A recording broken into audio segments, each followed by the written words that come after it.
자, 오늘은 부활절입니다. 코로나 때문에 제한된 예배를 드리고 있지만 우리는 몸과 마음과 정성을 다해서 주님이 받으시는 부활절 예배가 되시기를 소원합니다. 오늘 저와 여러분에게 주신 이 본문을 중심으로 해서 세 가지로 은혜를 나누겠습니다. 지금으로부터 2021년 전에 예수님은 동정녀 마리아의 몸을 통해서 탄생하신 후에 십자가를 지신 사역을 마치시고 장사된 지 3일 만에 죽은 자 가운데서 다시 살아나셨습니다. 그 후 여러 사람에게 보이시고 승천하셔서 지금은 하나님의 우편에 앉으시는 영광을 받으셨습니다. 이 일에 대해서 고린도전서 15장 3절로 4절에서는 이렇게 말을 합니다. 그리스도께서 성경에 기록된 대로 죽으시고 장사 지낸 바 되셨다가 성경대로 다시 살아나셨다고 하셨는데, 이 말은 예수님의 죽으심과 예수님의 부활은 사실이라는 것입니다. 뿐만 아니라 예수님은 죽으시기 전에 본인이 다시 살아나셔서 하나님께로 가실 것과 반드시 다시 오셔서 세상을 심판하실 것을 예언을 하셨습니다. 예수님께서 십자가 죽음을 앞두시고 예루살렘에 입성하셨을 때 그때 제자들이 예수님에게 이런 말씀을 합니다. 성전 건물을 딱 가리키면서 그 성전을 보이시려고 나오니 그때 예수님이 하신 말씀은 이렇게 말합니다. 저 성전은 돌 하나도 돌이 남지 않고 다 무너질 것이라고 하셨고, 그 후에 예수님께서 감람산에 앉아서 조용히 제자들께 나와서, 자, 말씀 한번 찾아볼까요? 마태복음 24장 3절에 이런 말을 합니다. 마태복음 24장 3절. 어느 때에 이런 일이 있겠사오며, 띄워주니까 제 앞에 보세요. 또 주의 임하심과 세상 끝에는 무슨 징조가 있겠습니까요? 묻습니다. 이 질문에 대해서 예수님은 세상 끝, 즉 곧 말세의 징조에서부터 시작하여 그리스도께서 다시 강림하시기 전에 세상에 어떤 일이 일어나게 될 것인가를 가르치셨습니다.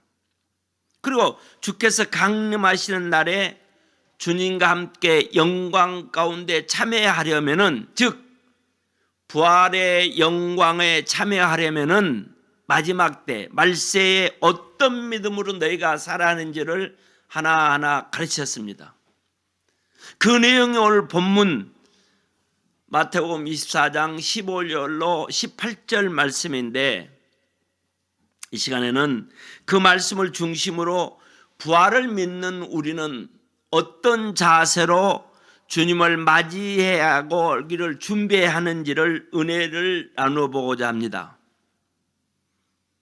먼저 감람산의 예언이라고 불리는 이 마태복음 24장에서 그리스도께서 장면하시는 장면을 보면은 30절 보세요. 30절 여기서 찾아보세요. 30절 보면, 자, 읽습니다. 똑같이. 그때 시작. 그때 인자의 징조가 하늘에서 보이고 땅의 모든 족속들이 통곡하며, 인자 곧 예수 그리스도께서 구름을 타고 능력과 큰 영광 오는 것을 보리라고 말씀합니다. 자, 그러면 이 말씀에서 그때는 언제를 말할까요? 29절과 30절 보니까 그날 환난 후에 즉시 해가 어두워지며 달이 빛을 내지 아니하며 별들이 하늘에서 떨어지며 하늘의 권능들이 흔들린다고 말합니다. 바로 그때 예수님께서 구름을 타고 능력과 큰 영광으로 오신다는 것입니다. 그러면 그날 환난은 어떤 환난일까요? 오늘 마태복음 24장 9절로 10절에는 그렇게 말합니다. 그날 환난은 예수 믿는 사람은 그 예수 믿는 사람들을 죽는 데 내어주며 예수 믿는 사람이 주의 이름을 위하여 모든 민족에게 미움을 받게 되는 때를 말합니다. 그 환난을 마태복음 10장 21절로 22절에서는 이렇게 말합니다. 형제가 형제를, 자식이 그 부모를 대적하여 죽게 하는 것을 말한 것도 없고 말할 것도 없고, 심지어 아비가 그 자식을 죽는데 내어줄 것이라고 말합니다. 그래서 그날 환난 어떤 환난인가? 계시록 13장 15절에서는 예수 믿는 사람을 몇이든지 몇 명이 다 죽이는 때라고 말씀하고, 이런 환난 후에 하늘의 권능이 흔들리고 인자가 구름을 타고 광림하사 그 택하신 자들을 다 사방에서 모아 데리고 가신다는 것입니다. 그러면은 어떤 사람이 구원 얻을 수 있을까요? 다시 한번 찾아볼게요. 마태복음 10장 22절입니다. 자, 이 사람들을 구원을 할 수 있다. 마태복음 10장 22절. 자, 찾기 어려우신 분들은 앞에 띄워주니까 읽어보세요. 22절 읽습니다. 똑같이 또 너희가 시작. 나중까지 견디는 자는 구원을 얻으리라. 아멘. 또 11절 13절 보면 바로 앞에 거짓 선지자가 많이 일어나 많은 삶을 미혹하게 하겠으며 불법이 성함으로 많은 사람의 사랑이 식어지리라. 그러나 언제까지? 끝까지 견디는 자는 구원을 얻으리라. 아멘. 그래서 예수님의 이 말씀이요, 환난을 이기고 생명의 부활에 참여하기 위해서는 너희가 어떤 신앙의 자세로 살았는지, 즉 말세의 신앙은 어때야 하는가를 가르치셨습니다. 오늘 마태복음 24장 15절로 18절에 제가 쭉 읽었죠. 선지자의 말한 바 멸망에 가증한 것이 거룩한 곳 서는 것을 보고 들은 이 말씀은 무슨 뜻이냐? AD 70년경에 로마의 디도 장군에 의해서 예루살렘 성이 함락되었고, 예루살렘 성전에는 제우스 신상이 세워져 있었습니다.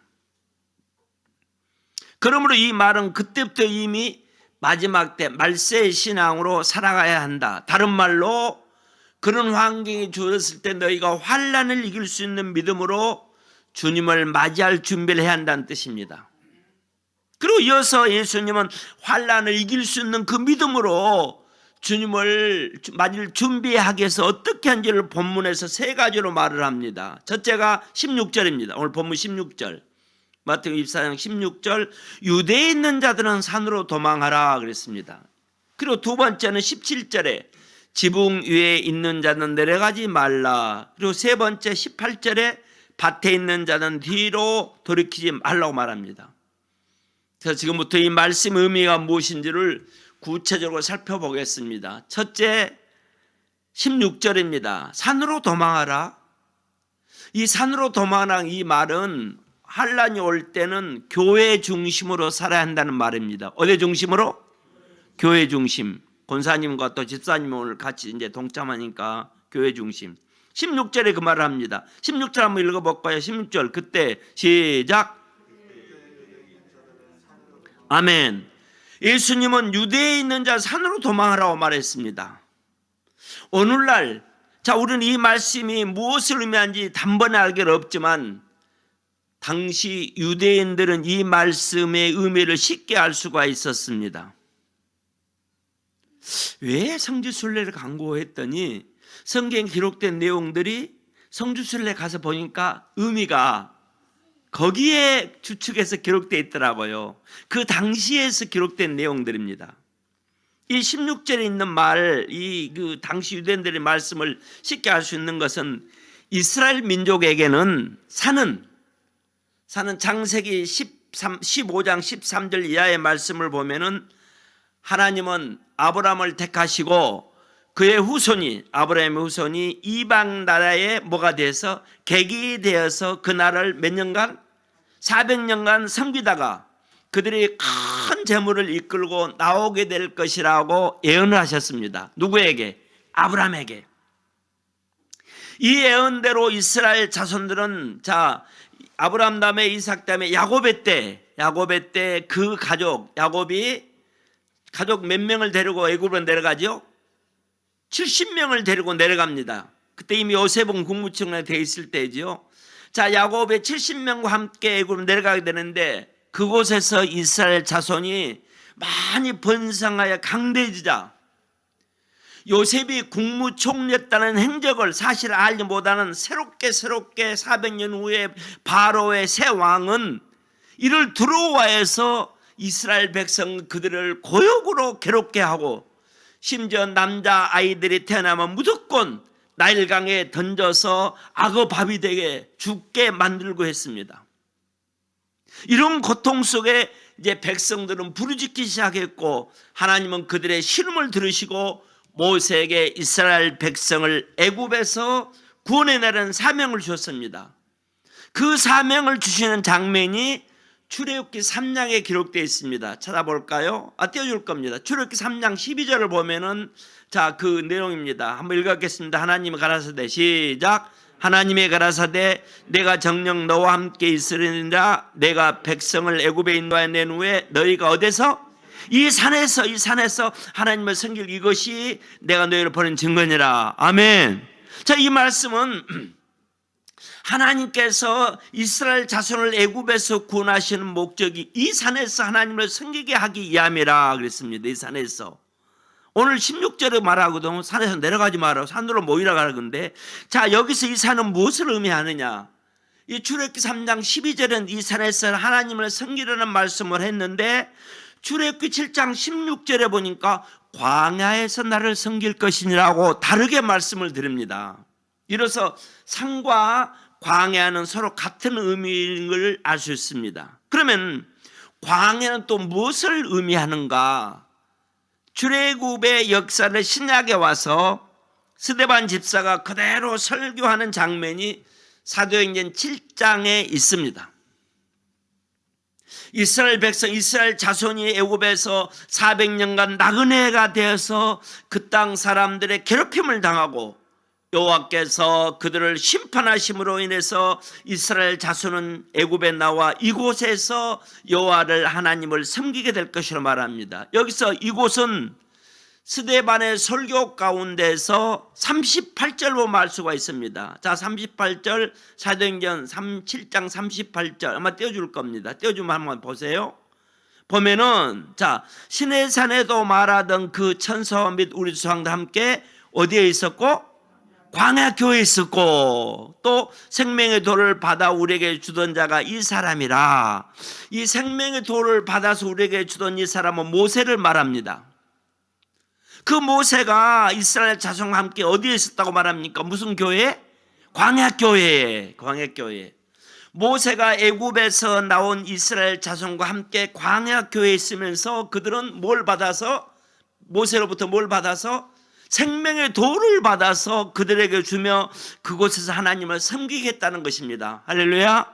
따라서 이 산에서 나를 섬기라 그리고 광야에서 나를 섬기라는 말은 결국 오늘날 교회에서 하나님을 섬기라는 의미입니다. 즉 이스라엘 자손에게서 사는 오늘날 저와 여러분 교회를 의미한다는 것입니다. 그러므로 유대에 있는 자들은 어디로 도망가라? 산으로 도망가라는 말씀은 마지막 때가 시작되고 세상 끝이 가까워질수록 교회 중심으로 생활하라는 것입니다. 그럼 과연 그 이유가 무엇일까요? 이 말은 교회 중심으로 살아갈 때 마지막 때 그때 큰 환난을 이길 수 있기 때문입니다. 돈이 있어도 지식이 있어도 명예가 있어도 배경이 있어도 안 되고 교회 중심으로 있어야 한다. 자, 한번 찾아볼까요? 시편 27편 4절 아마 말씀을 떼줄 겁니다. 자, 여기 보면요, 왜 교회 중심을 해야 되는가? 한번 읽어볼까요? 내가 여호와께 시작.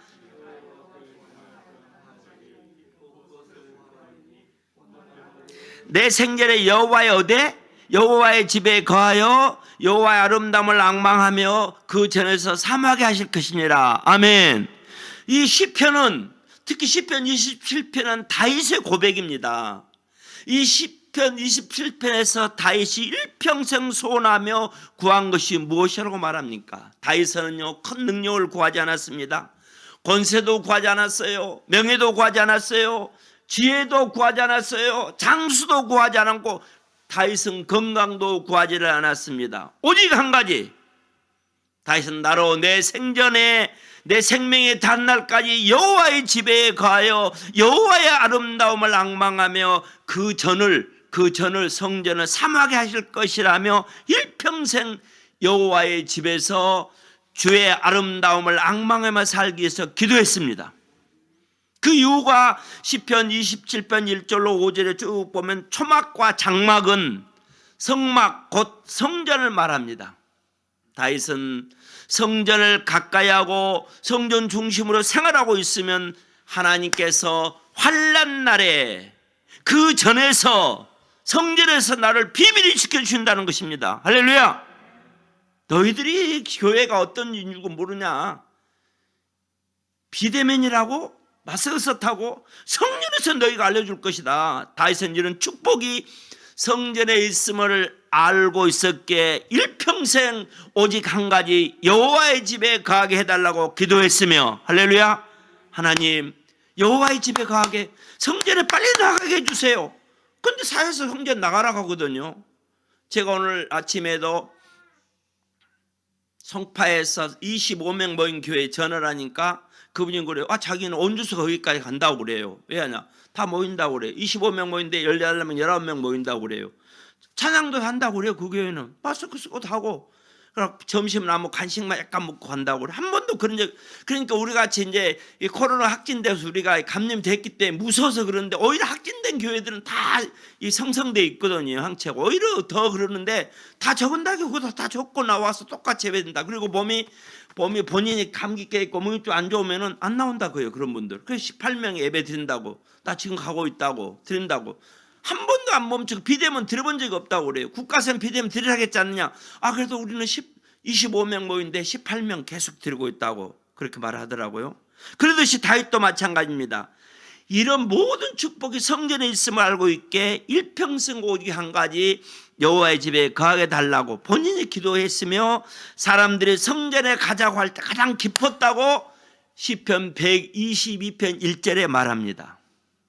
다윗은 이스라엘의 왕이요 주변에 있는 모든 국가 모든 나라를 정복한 큰 왕으로 최고의 자리에서 세상의 모든 명예와 부와 쾌락을 누리고 있었습니다. 그럼에도 다윗은 그 무엇보다 사람들이 본인에게 성전에 가자고 할 때 내가 마음이 기뻤다고 고백합니다. 시편 121편 1절로 20절 말씀 보면은 성전을 가까이 하면 성전 중심으로 살아갈 때 하나님께서 우리의 우편에 그늘이 되어주사, 할렐루야. 낮에는 해가 우리를 상하지 못할 것이요 밤에는 달도 해하지 못할 것이며, 그러니까 이런 말씀이 아무리 기록돼서 이 말씀이 내 것이 안 되고 내가 이 말씀도 살려 노력하고 내가 어떤 환경이 좋을지라도 성전에 나와서 기뻐하고 성전 중심으로 살고, 그러면 낮에 해가 밤에 달이 분명히 밤에 해하지 못할 것이며 모든 환난을 명쾌하실 뿐만 아니라 저와 여러분 우리의 영혼을 지켜주시되 지금부터 언제까지? 영혼까지 지켜주신다고 합니다. 할렐루야. 아무리 어떤 애도 교회도 어떤 대구에 있는 교회도 대구 그렇게 코로나 많을 때도 25명 교회, 그거는 또 밥을 해 먹었다네. 안 걸렸나니까 안 걸렸다가네. 그러므로 장차 올 모든 일은 마지막 때에 있는 환난을 뜻합니다. 그 환난을 능히 이기고 주님을 마주하기 위해서는 항상 기도하며 껴있어야 한다는 것입니다. 이 말은 바꿔서 말하면은 너희가 껴있어 기도하지 않는 자는 결코 환난을 이길 수 없고 주님 앞에 할 수 없다는 뜻입니다. 그러면 환난을 이기기 위해서 즉 환난을 이길 만한 믿음을 준비하기 위해서는 항상 껴 기도하는 이유가 있습니다. 다 말합니다. 마태복음 25장에 보면은 마태복음 25장 10명의 처녀 비유로 잘 설명해 주고 있습니다. 마태복음 25장 1절로 13절에 보면 이렇게 말합니다. 그때란 주님께서 강림하시는 그 날을 뜻합니다. 즉 주님께서 강림하시는 그때 천국은 열처녀 비유해서 천국은 마치 등을 들고 뭐 때문에 되죠? 누굴 맞이하려고?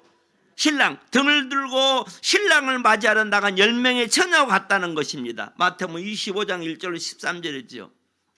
성경은 예수님의 지상 재림 전에 반드시 오늘 본문 대환란이 있는데 이 환란은 예수 믿는 사람을 죽는 데 내어주는 환란이라고 말합니다. 또한 그때 그 가운데서 주의 이름을 부르는 자가 구원을 얻게 되는데 그때에 주의 이름을 부를 수 있는 것은 우리의 의지나 신념이 아니라 내 속에서 우리 속에서 말씀하신 자고 성령이라고 마가복음 13장 11절에 말합니다. 네가 의지 받쳐 되는 거 아니다. 한마디로 성령이 아니고서는 예수 믿는 사람을 몇이든지 죽이는 때 내어주는 환난의 때 끝까지 주의 이름을 신할 수 없다는 것입니다. 그러므로 환난 때 주의 이름을 끝까지 신하기 위해서는 반드시 성령 충만해야 합니다. 이로써 기름은 등불 들 기름은 환난 때 주의 이름을 신할 수 있는 힘, 곧 성령을 의미합니다. 성령으로 충만한 것이 곧 등불을 함께 기름을 준비하는 것이 말 수 있습니다. 그렇다면 우리는 어떻게 기름을 준비할 수 있을까요? 즉 어떻게 해야 성령으로 충만할 수가 있을까요? 마태복음 7장 11절 보면은 예수님은 이렇게 말합니다. 악한 자라도 좋은 것으로 자식에게 줄 알거든 하물며 하늘에 계신 너희 아버지께서 네가 구하는 자에게 좋은 것을 주지 않겠느냐고 말합니다. 하나님은 기도하는 자에게는 반드시 좋은 것으로 주신다는 것입니다. 그러면 그 좋은 것이 무엇인가 또 찾아볼게요. 누가복음 11장 13절 똑같이 읽습니다. 너희가 시작. 하물며 천부께 구하는 자에게 무엇을? 성령을 주지 않겠느냐. 아까 마태복음 7장 11절에 좋은 것을 여기서는 성령이라고 말씀하고 있습니다. 즉 하나님은 기도하는 자에게 성령을 주신다는 것입니다. 할렐루야.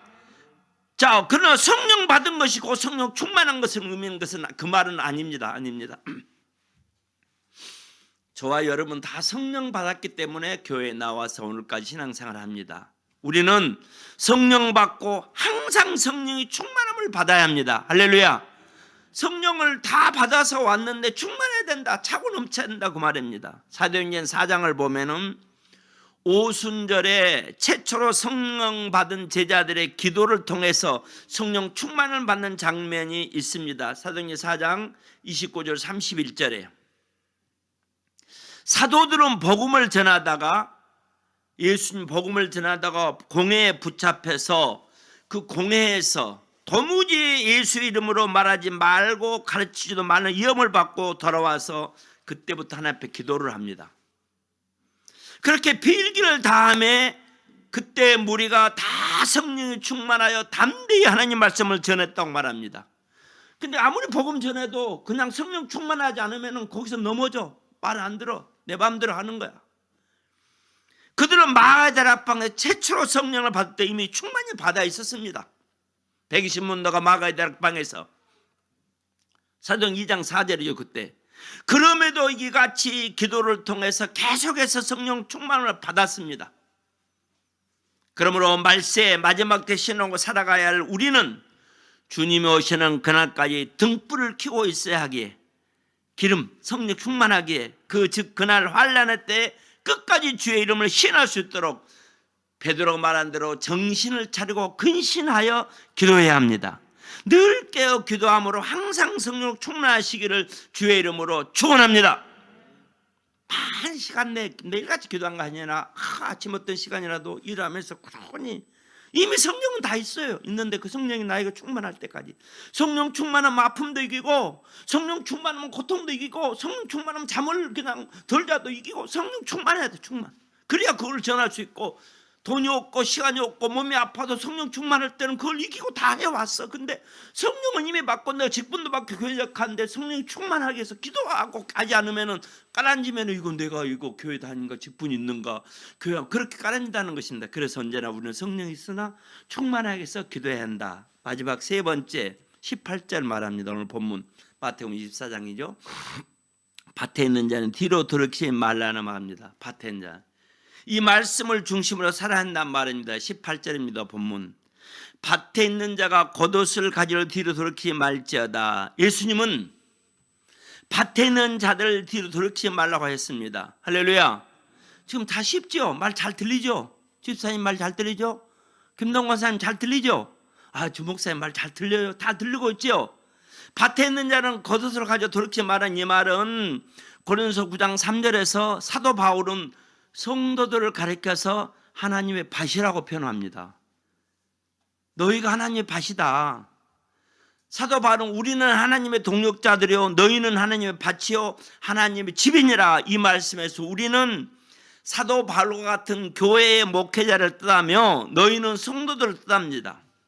거기서 우리 설명을 다 하고 있죠. 즉 교회의 목회자는 하나님의 동역자요 성도는 하나님의 밭이라는 것입니다.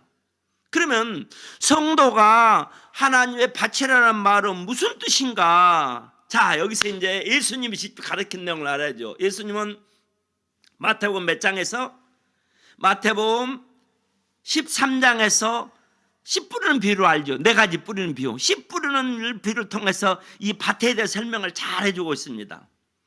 씨 뿌리는 비유는 마태복음 13장뿐만 아니라 마가복음 4장, 누가복음 8장에도 동일하게 나오는데 그곳에서 씨를 하나님의 말씀이라고 말합니다. 할렐루야. 씨를 하나님의 말씀이다. 씨를 너희가 밭이다 하니까 씨가 말씀 너희 뿌려져야 된다. 하나님께서 직접 말씀하시던 에덴 동산에서 뱀, 즉 마귀가 이 아담과 하와에게 거짓 씨를 덧뿌리고 갔습니다. 덧뿌리고. 또한 예수님께서 제자들에게 말씀을 직접 가르칠 때도 사단은 베드로에게 사람의 생각을 딱 집어넣었어요. 마찬가지로 지금도 마귀는 저와 여러분 우리를 멸망에 이르게 하려고 요한복음 10장 10절 보면은 하나님의 말씀이 아닌 자기의 말을 씨를 덧뿌리면 미혹하고 있음을 기억하십시오. 가만히 들어보면 저거는 하나님의 말씀이 아니고 자기 생각, 자기 말인데, 목사님들하고 모이면서 말을 해보면요 자기 생각을 말을 해보면 막 저건 아닌데 엉뚱한 소리를 합니다. 자기 생각이 다 전체인 양. 만일 여러분이 하나님의 말씀으로 저와 여러분이 깨어있지 못하면은 화처럼 마귀의 거짓에 넘어가서 결국 불법을 행하게 됩니다. 그냥 말씀 잘 들어야 돼요. 즉 결실할 때는 씨를 덧뿌려주면 결실에 뭐가 나옵니까? 마지막 때는 먼저 겉옷 불 때면 뭐가 나오죠? 가라지가 나오죠. 가라지가 나타난다는 것입니다. 가라지가 처음에는 몰라요. 똑같이 성도 중에서 목사님 중 누가 가라지인지 모릅니다. 그러므로 우리는 추수 때의 가라지가 아닌 곡식이 되기 위해서 하나님의 말씀으로 철저히 깨어 있어야만 합니다. 하나님의 말씀으로 깨어 있기 위해서는 우리는 어떻게 할까요? 날마다 하나님 말씀으로 가르침을 받아야 합니다. 가르침을. 어떤 거 가르칩니까? 늘 가르치고 있잖아요. 아침에 6시 경건의 시간 하잖아요. 왜 그 시간에 안 들어옵니까? 지금 다 들어온 사람 다 이름 부를 수 있어. 누구누구 들어왔는가 다 보고 있잖아요.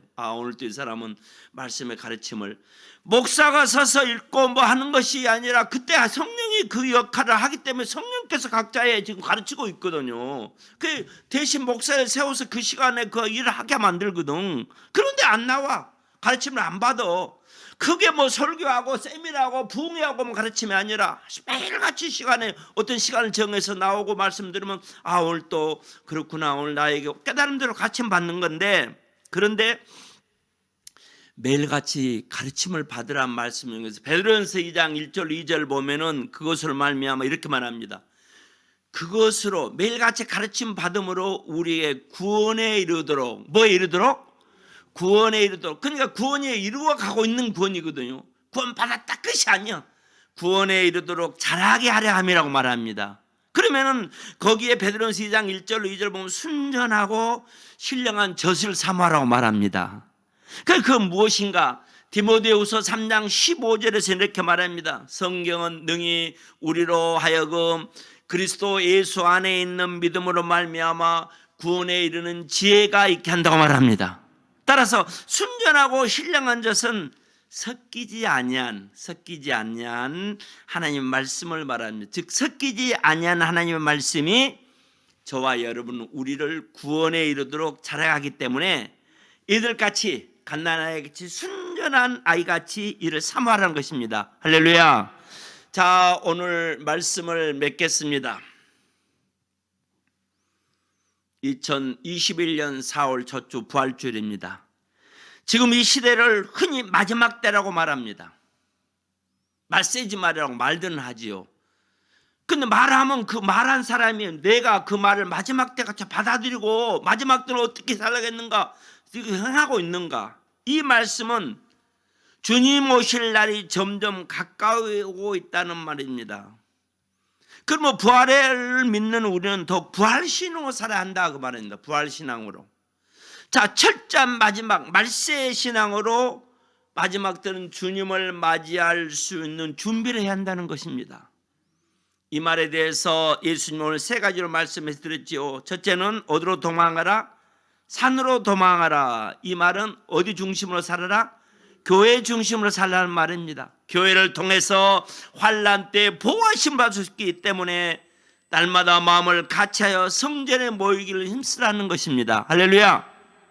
여러분이 지금 예배 드리는 곳이 성전이에요. 할렐루야. 비대면 예배 드리는 분들 거기도 성전이 될 수 있는 거예요. 뭔가 마음과 정성을 다해 드리는 분들 분명히. 두 번째, 지붕에서 내려오지 말라고 말했습니다. 이 말은 정신을 차리고 근신하여 기도하라는 뜻입니다. 왜? 저와 여러분이 주 앞에 서기 위해서는 장차 올 모든 환난을 반드시 이겨야 하므로 그 환난은 내 힘과 의지로는 이길 수 없고 오직 성령의 힘으로만 이길 수 있다고 말했습니다. 그리고 기도를 통해서 성령을 받고 또 성령 충만할 수 있기 때문에 장차 올 모든 환난과 핍박을 능히 이기고 주님 앞에 서기 위해서는 항상 기도해야 한다. 할렐루야. 세 번째, 밭에 있는 자들은 뒤로 돌이키지 말라고 했습니다. 이 말은 오직 하나님의 말씀으로 껴있어 반드시 마지막 때 곡식으로 결실하는 자가 되라는 뜻입니다. 저와 여러분 우리는 하나님의 밭입니다. 하나님은 예수를 주로 고백한 우리를 그 나라 곧 교회로 인도하셔서 말씀의 씨를 계속 뿌리고 있습니다. 그런데 모두가 받은 말씀대로 결실하게 되는 것이 아니라 그 말씀을 우리 마음에 어떤 밭이냐에 따라서 내 밭이 어떤 밭이냐에 따라서 돌짝밭, 가시덤불, 옥토에냐 따라서 내가 결실할 수도 있고 그 결실하지 못할 수도 있다는 것입니다. 또한 하나님께서 우리에게 말씀의 씨를 뿌리실 때 저와 여러분이 우리가 깨어있지 않으면은 뭐하지 않으면은 깨어있지 않으면 마귀가 가라지 씨를 더 뿌리고 합니다. 마귀는 하나님 말씀이 아닌 거짓과 사람의 생각과 계명으로 우리를 미혹하여 결국 우리로 하여금 말씀에서 벗어나 불법을 행하게 만듭니다. 즉 가라지를 결실하게 한다는 것입니다. 마귀에게 미혹돼 수때 가라지의 결실이 된다면 우리는 풀무불에 던져지게 될 것입니다. 그러므로 우리 주님께서 오실 때 곡식으로 저와 여러분이 결실하기 위해서는 우리는 날마다 지금은 비대면이기 때문에 아침에는 경건의 시간이라도 성전에 못 나오면 앉은 자리에서 성전 삼아 모든 말씀을 가르침을 받아야 합니다. 이같이 2021년 코로나 시국이라 할지라도 오늘부터는 내가 이 말씀을 내가 받아들이면은 내일 아침부터 새벽부터 교회 중심, 기도 중심, 말씀 중심으로 신앙을 잘 준비하셔서 주님께서 강림하시는 그날에 영광 가운데 맞이할 수 있기를 주님의 이름으로 축원합니다. 기도하겠습니다. 예수님 감사합니다. 영광 받아 주시옵소서. 제 아무리 어려운 시국이 할지라도 말씀은 살아있고 하나님의 역사는 이루어지고 나에게 오늘 또 정금 같은 말씀으로 우리의 영혼을 소생시키고 새롭게 하고 꿈과 비전을 주고 마지막을 준비할 수 있는 말씀으로 우리를 다루고 있다는 걸 깨달아서 매일같이 근신하여 정신을 차리고 교회 중심, 기도 중심, 말씀 중심으로 신앙생활을 잘 준비할 수 있도록 축복으로 인도해 주옵소서. 이제는 우리를 죄에서 구원하시겠다는 것인 예수 그리스도의 은혜와 하나밖에 없는 독생 성자를 인류를 위해서 아낌없이 보내주신 아버지 하나님의 지극하신 사랑하심과 죽었던 영혼들을 살리겠다는 오신 성령님의 감화 감동 교통 충만한 은혜가 2021년 부활주일을 맞이하여 세상에 있지 않고 주 앞에 나와 비대면으로 아니면 동참해서 교회 중심, 기도 중심, 말씀 중심으로 살아야 함을 강조하는 말씀 속에 은혜 받는 모든 성도들 머리와 저들의 가정과 직장과 자녀와 사업에 이 땅의 주님의 나라를 삼하는 모든 심령들을 위해 지금으로부터 영원토록 함께 하시기를 축원하옵나이다. 아멘.